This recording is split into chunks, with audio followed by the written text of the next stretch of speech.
E aí pessoal, aqui quem fala é o Guto, sejam bem-vindos a mais um vídeo e hoje a gente continua falando sobre o Projeto Six Lovers. A gente vai falar sobre a terceira parte dele, né? Pra quem não sabe ou não lembra, o Projeto Six Lovers, ele é um projeto da revista Dear Plus que vem com a ideia de, em comemoração aos seus 20 anos de revista, eles lançaram um OVA especial contendo animações curtas de obras super populares que eles lançaram. A gente já tem vídeo aqui sobre as duas primeiras partes do OVA, eu vou deixar o link aqui na caixa de descrição. E agora a gente vai falar sobre a terceira parte. A animação ela é inspirada na obra Z, que é uma obra da autora Shimizu Yuki. A série principal da história foi lançada no período entre os anos de 2004 e 2011. Já foi licenciada em inglês. A série principal contém 11 volumes e algo em torno de 66 capítulos. E é uma história cheia de fantasia, cheia de uma pegada muito sobrenatural. E para não me prolongar demais, eu vou contar para vocês como funciona tudo que acontece nessa história e vou dar um parecer para vocês entenderem o que aconteceu neste curta que a gente vê agora dizer. O primeiro protagonista que abre a história do mangá, ele é o Raizo. Ele é um jovem que perdeu os pais muito cedo e que agora perdeu a última pessoa que ele tinha na vida dele, que era a avó. Ficando sem nenhum familiar por perto, ele conseguiu então uma indicação para ir trabalhar como governanta, vamos dizer assim, numa casa de algumas pessoas, e lá ele vai acabar descobrindo que essas pessoas elas têm algo muito estranho com elas. Algumas das pessoas que vivem nessa casa são os chamados kotodamas. Eles têm a capacidade de usar as palavras deles de forma muito poderosa e isso pode causar danos, porque vem de um princípio de troca equivalente, sabe? Alquimia. Tu precisa dar algo em troca para conseguir fazer alguma coisa. Então eles acabam se ferindo. Para lidar com isso, então foram criados os kami-samas, que são criaturas com uma aparência humana,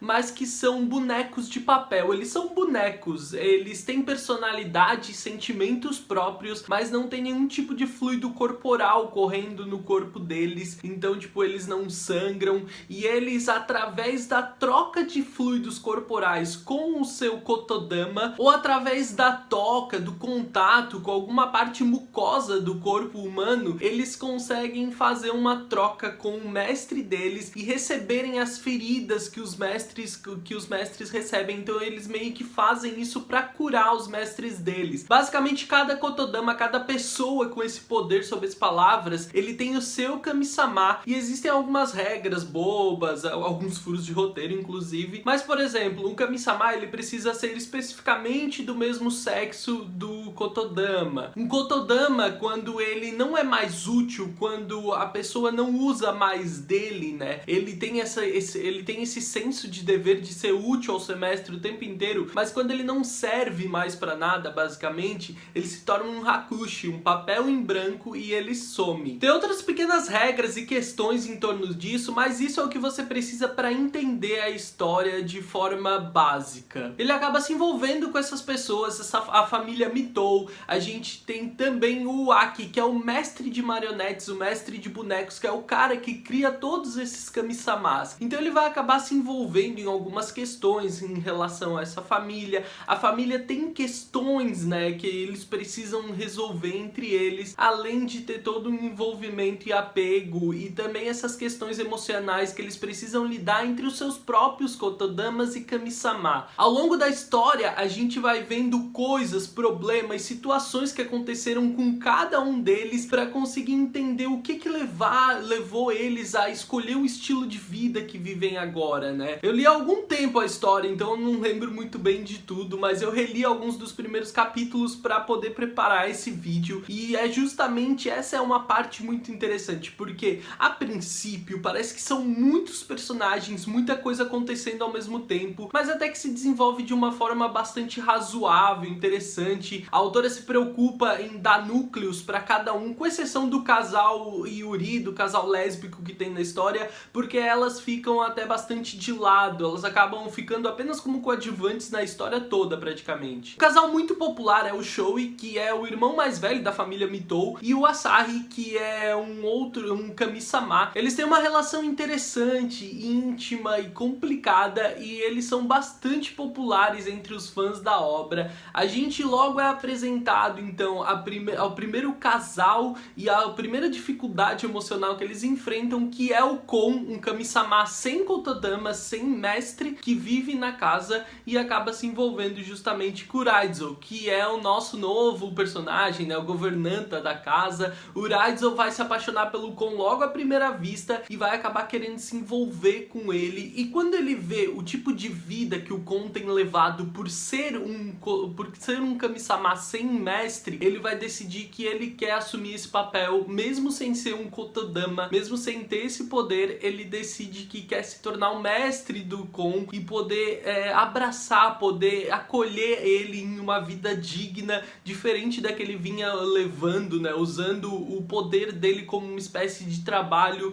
e basicamente se prostituindo para isso. Tem diversas questões, arcos, plots, pequenos dramas que a história vai discutir, alguns nem tão pequenos, alguns bem grandes, que a história vai discutir então com a gente, mostrar, a gente vai sabendo coisas do passado ao longo da história, isso ao longo de todos os capítulos a gente vai sempre descobrindo mais coisas, então a história se preocupa em sempre te entregar uma novidade, e isso é bem legal. Essas questões de sexualidade e amor, sentimento, questões mais bobas, né, o início dessa relação, a gente costuma ver mais intenso entre o Raizo e o Kon, e entre os outros o drama ele já evoluiu para uma situação um pouco mais intensa e às vezes mais madura. Na animação a gente vê o Gemma, que é um kotodama-sama que leva o Rimi, o kami-sama dele, para ver as flores de cerejeira, e o rapaz fica maravilhado com aquilo, enquanto ele não dá tanta atenção. Mas quando eles estão naquela pequena interação, o Gemma ele vai ter uma visão do Rimi ferido e sumindo, e isso desperta nele um desespero, onde ele abraça e se declara pro rapaz de novo. Os dois vão fazer sexo ali mesmo, embaixo das árvores das flores de cerejeira, e basicamente este é toda a história que acontece no pequeno curta de Z. A história acontece mais ou menos assim: o Yoshiro Gemma, ele é um cara que ele cresceu, ele é um Mitou, mas ele foi meio que expulso pelo pai dele da família, e ele cresceu então longe, e ele sempre usou o poder kotodama dele para se dar bem nos negócios e conseguir dinheiro. Quando o pai dele faleceu, ele então herdou a casa e também o Rimi, o kami-sama do pai dele. E a gente descobre que ele sempre foi apaixonado pelo Rimi, ele tentou conquistar o Rimi o tempo inteiro, ele chegava a abusar do Rimi, então ele tentou envolver o rapaz naquele sentimento o tempo inteiro, até que o Rimi chega em um momento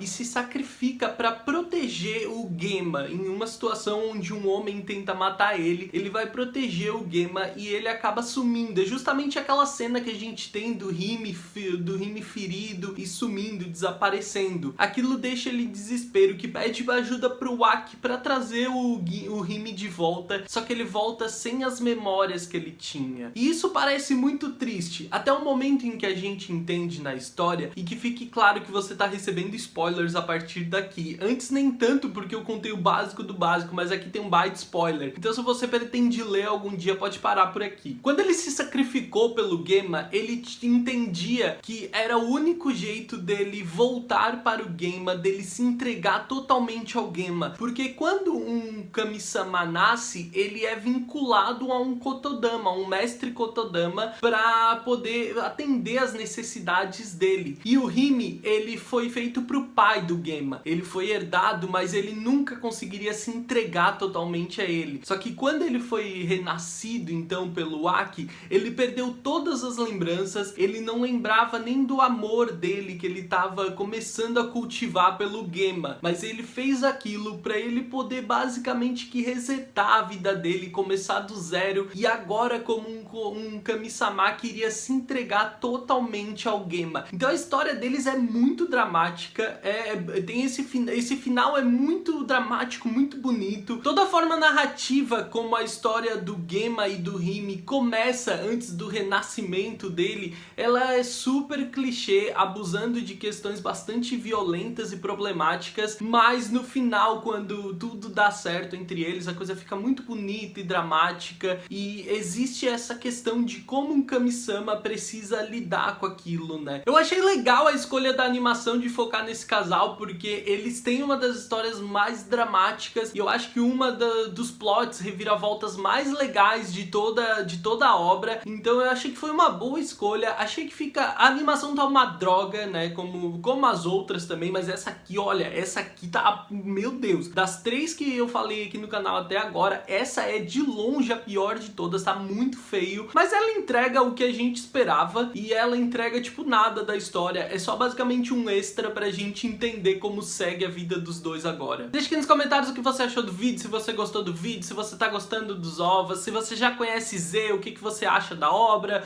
o que você achou dessa adaptação. Não esquece o like, de me seguir nas redes sociais, eu sou @gutuno no Twitter e no Instagram. Se é novo por aqui, se inscreve, ativa as notificações. Eu vejo vocês no próximo vídeo. Um grande beijo. Tchau, tchau!